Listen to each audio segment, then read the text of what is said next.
Students, आज हम प्रश्न संग्रह 8.2 का आखिरी दो प्रश्न देखने वाले हैं, क्वेश्चन 6 और क्वेश्चन 7, जो कि ये भी 9वीं 10वीं के लिए बहुत ही महत्वपूर्ण सवाल है। तो सबसे पहले हम क्या करेंगे, क्वेश्चन को पढ़ेंगे। आप लोग भी किताब ले लीजिए और मेरे साथ पढ़ना शुरू कीजिए। कैसे पढ़ोगे? जोर जोर से बोल कर पढ़ना है, ताकि तुम भी सुनो और घर में जितने भी लोग हैं वो भी सुने कि आप सच में गणित के सवाल पढ़ रहे हो और समझ रहे हो और समझकर हल कर रहे हो। तो पेंसिल उठा लो बच्चों और पढ़ना शुरू करो। क्या पढ़ोगे? क्वेश्चन 6 में, भुजा 8 सेमी हो ऐसे वर्ग के विकर्ण की लंबाई ज्ञात करो। क्वेश्चन पढ़ते ही क्या समझा? किस प्रकार का चतुर्भुज है? वर्ग है। वर्ग का क्या दिया है? उसकी भुजा की लंबाई दी है। और क्या निकालने के लिए बोला है? वर्ग के विकर्ण की लंबाई निकालने के लिए बोली है। तो अब हम क्या करेंगे? हम सबसे पहले आकृति बनाएंगे। आकृति इसमें कुछ नहीं दिया है, नाम भी नहीं दिया है, तो हम बना सकते हैं। आकृति बनाने से सवाल आसान हो जाता है, इसलिए चतुर्भुज का आकृति बनाकर, जैसे मैंने नाम दिया है तुम भी दे सकते हो या कोई और नया नाम दे दो। KING, किंग करके, चतुर्भुज किंग। ये किंग है। ये जो चतुर्भुज वर्ग है ना, वो सभी चतुर्भुजों का किंग होता है, इसलिए मैंने इसको खास नाम दिया बच्चों। देखो, KING, किंग, चतुर्भुजों का राजा वर्ग होता है। क्यों चतुर्भुजों का राजा वर्ग होता है? क्योंकि वर्ग में ढेर सारे गुणधर्म होते हैं। सभी गुणधर्म समांतर चतुर्भुज के, सम चतुर्भुज के, आयत के, पतंग के और भी समलंब चतुर्भुज के सारे गुण इसके अंदर पाए जाते हैं, इसलिए चतुर्भुज वर्ग जो है वो किंग है। चलो ठीक है, यहाँ तक तो ठीक है। अब हम सवाल देखते हैं। सारे भुजा की लंबाई 8 8 8 मैंने लिखा है। क्यों? क्योंकि वर्ग की भुजाएं सर्वांग होती हैं और हमें क्या निकालना है? विकर्ण की लंबाई निकालनी है। तो ये मैंने डायग्राम बना लिया, यहाँ दत्त में लिख दिया और साथ में लिखा है वर्ग के विकर्ण KN हमें ज्ञात करना है। तो हम क्या, कौन से गुणधर्म का उपयोग करेंगे? वर्ग की भुजा सर्वांग होती है और वर्ग के प्रत्येक कोण समकोण होते हैं। दो बातों का उपयोग करना है, तो दोनों हम लिख लेते हैं।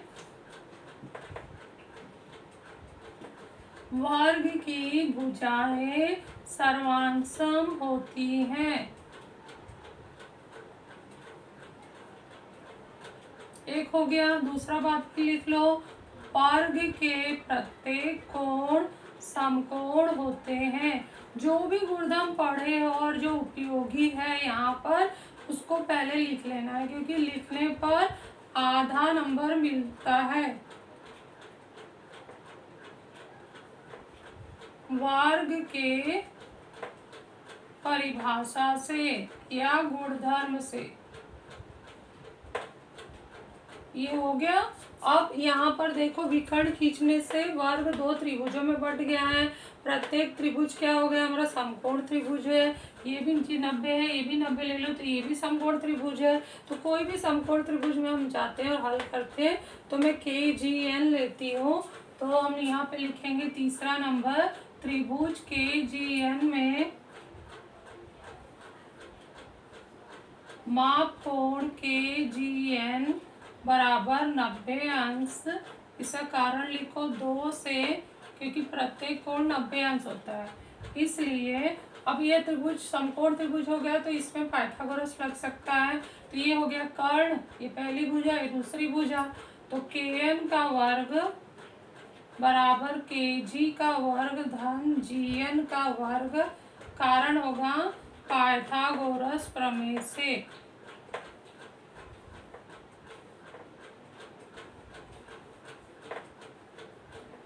तो KN का वर्ग हमें निकालना है। KN हमारा विकर्ण है, यहाँ देखो सादे में भी लिखा है।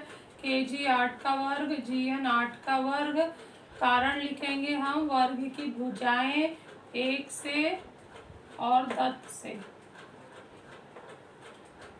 तो KN का वर्ग हो गया 64 धन 64, KN का वर्ग हो गया 128, वर्गमूल ले लो, तो KN बराबर हो गया करनी में 128, कारण लिखो दोनों पक्षों में वर्गमूल लेने पर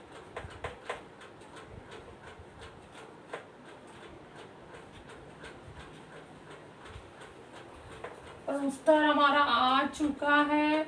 इसलिए वर्ग के विकर्ण की लंबाई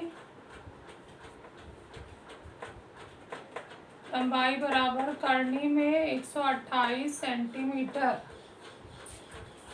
इसको हाईलाइट कर देते हैं, ये हमारा उत्तर है।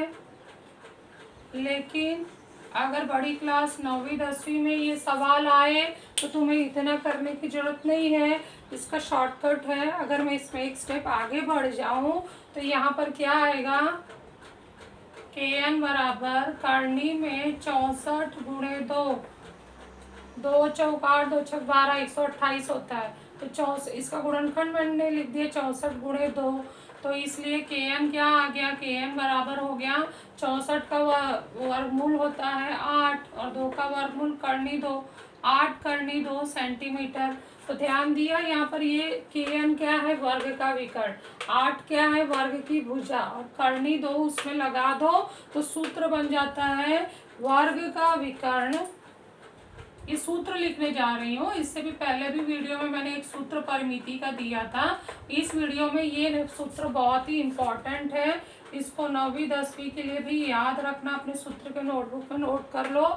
वर्ग का विकर्ण बराबर होता है 8 क्या है हमारा, वर्ग की भुजा, वर्ग की भुजा गुणे करनी 2। तो ये याद रखना, ये जो है मैंने सूत्र दे दिया है।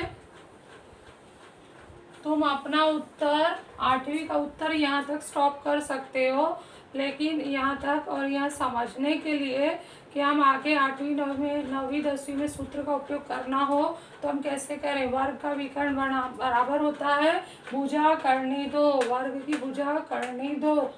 तो डायरेक्ट उत्तर आ सकता है कि वर्ग की भुजा या मान रख दो 8, 8 करनी 2। अगर वर्ग की भुजा 10 दी है तो वर्ग का विकर्ण क्या होगा, 10 करनी 2। यदि वर्ग का विकर्ण 15 दिया है तो वर्ग का भुजा 15 दिया है तो वर्ग का विकर्ण क्या होगा, 15 करनी 2। तो आसान है, 2 लाइन में उत्तर आ जाता है। ठीक है, इसके बाद हम क्वेश्चन 7 देखते हैं। किसी समचतुर्भुज के एक कोण का माप 50 अंश हो तो अन्य कोणों के माप ज्ञात करो। तो समचतुर्भुज मैंने निकाल लिया है, SUBH एक समचतुर्भुज है, उसे कोण का माप 50 अंश है। अन्य कोण S और कोण U और कोण B हमें तीनों निकालना है। तो हम इसमें एक गुणधर्म लिखते हैं, समचतुर्भुज के सम्मुख कोण के बारे में पूछा है। तो समचतुर्भुज के सम्मुख कोण कैसे होते हैं, सर्वांगसम होते हैं, सर्वांगसम होते हैं। और समचतुर्भुज की भुजाएं कैसी होती हैं, समचतुर्भुज की भुजाएं सर्वांगसम और परस्पर समांतर भी होती हैं। ये जो जैसे बना है ना, इसका मतलब होता है समांतर। तो ये सब गुणधर्म है, हमने लिख लिया, इसका उपयोग करेंगे हम। ठीक है, तो नंबर 3 पर हम क्या कर रहे हैं, SH समांतर UB और तिर्यक रेखा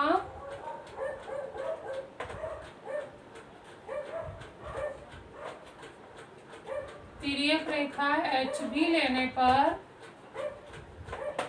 पार्ट 2 में तुमने सीखा था ना अंतःकोण कसौटी, तो ये अंतःकोण कसौटी लगाने के लिए ये दोनों रेखाएं समांतर है, ये तिर्यक रेखा है, तो ये इसका और इसके के साथ संबंध क्या बन रहा है, अंतःकोण का। लेने पर माप कोण H धन माप कोण B बराबर है 180 अंश। कारण क्या लिखोगे, अंतःकोण प्रमेय से। अंतःकोण कसौटी में अंतःकोणों का योगफल संपूरक होता है। तो अभी हम मान डाल दो, H का मान कितना है 50, तो माप कोण B कितना आएगा, कारण लिखो दत्त, इसलिए माप कोण B बराबर 180 ऋण 50 बराबर आ गया 130 अंश। तो एक कोण है 50 दिया है, दूसरा 130 आ गया है, बाकी हमें निकालना होगा। तो हम क्या करेंगे, यहाँ 4 नंबर डाल दो, यहाँ ये 5 नंबर डाल दो।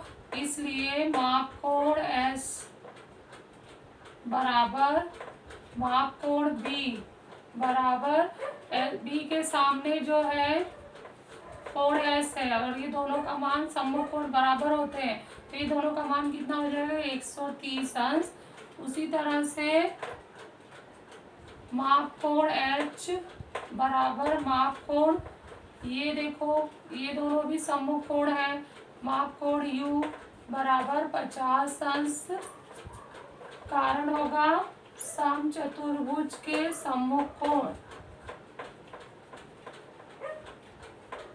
तो सभी कोण आ चुके हैं। दो हमारा 130 है, ये 130, ये 130 और ये 50 है। तो सभी कोण हमने निकाल लिए हैं। तो इसको पूरा हम चारों को इस तरह से लिख देते हैं। तो ये बहुत आसान सा सवाल है, लेकिन बहुत ही इम्पोर्टेंट है 9वीं 10वीं के लिए। ध्यान से इसे समझकर हल कर लो।